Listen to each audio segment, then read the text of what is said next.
Hi, I'm Caitlin. Happy 4th of July, and today's video is going to be about housing and college. Um, so, when you're in college, you have to think about housing no matter what, because, that's how your parking permit is going to be determined. So, it's important. Speaking of, parking permits are coming up pretty soon. I recommend trying to look into when you can sign up for your parking because they go by very quickly. So, off-campus versus on-campus. Let's start with off. So off-campus housing can go two ways. You can have at your house or you can rent an apartment. So assuming you live about 30 minutes away, at your house is probably the cheapest option, which allows you to have your pets and allows it to typically be cheaper.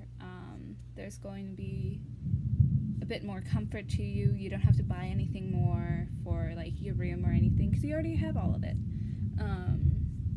You probably won't have to buy a bed or everything else like you might have to for a dorm or an apartment that you have to buy. You can also have a full kitchen, probably, I assume. And yeah, for renting an apartment nearby, it's going to be sometimes cheaper. It might have a bit more amenities like having a personal pool, personal gym, having your own laundry room inside your apartment, and let's see here, what else?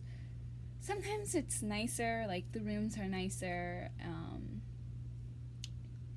and it can be cheaper.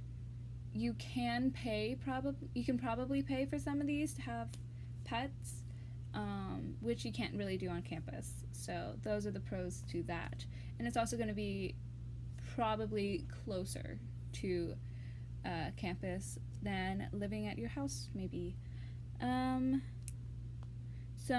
problems with living off campus would be that sometimes apartment complexes have hidden fees, and having to pay to move out is another fee you're going to have to pay. So there are going to be a lot more fees than you might realize. So make sure you read comments and feedback that people have on staying at whatever apartment you end up trying to choose.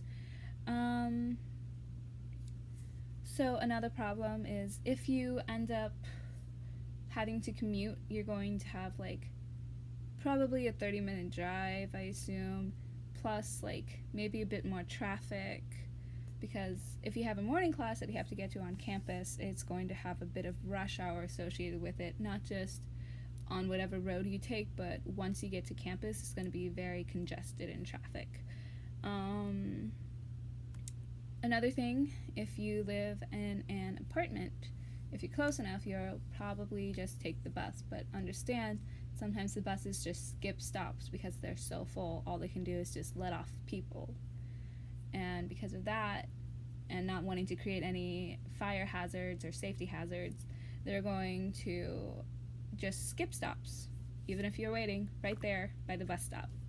So understand that, plan for it, try and get there early. Make sure you figure out how early you have to be to get to somewhere at a certain time. I mean, that's actually a truth just in general. Do that. But moving away from that and moving to on campus.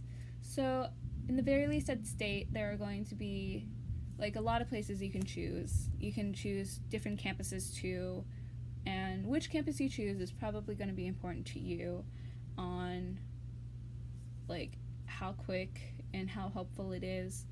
Typically, if you go for the school, it's going to be a lot more for convenience sake. Though I do know some people who have chosen it for aesthetics sake, so up to you. I recommend trying to choose your side of campus based off of what your first class is in the morning, or like kind of the other way around, actually. Choose your classes based on where you live, but you know what I mean. So when you end up deciding on what side of campus you are, you should probably, if you aren't a morning person at least, if you aren't a morning person, I would recommend you would stay on the side of campus where your first class is. That way, you don't really have to take a bus to get there on time. You know how long it's going to take, and it's pretty convenient. You can sleep a little bit more, so that's pretty nice. I know I've woken up later than some of my friends do who live off campus or on a different side of campus, and I've gotten to class earlier than them, even though I woke up later than them, which is always nice. If you live on campus, you can be more socially involved in the school, and a lot more events you can go to, probably, because typically, what I've experienced at least, is that when I go to events, it's going to be a lot more people who live on campus, because it's more of a hassle for all the other people who live off campus to try and meet new people by going to these events. Granted, you still might have to take a bus, but it might be a bit easier. That's just my experience, though. I know that I've just had random encounters with friends, and we just decided, hey, want to eat together? Sure. And then we do. And you can't really get that when you live off campus.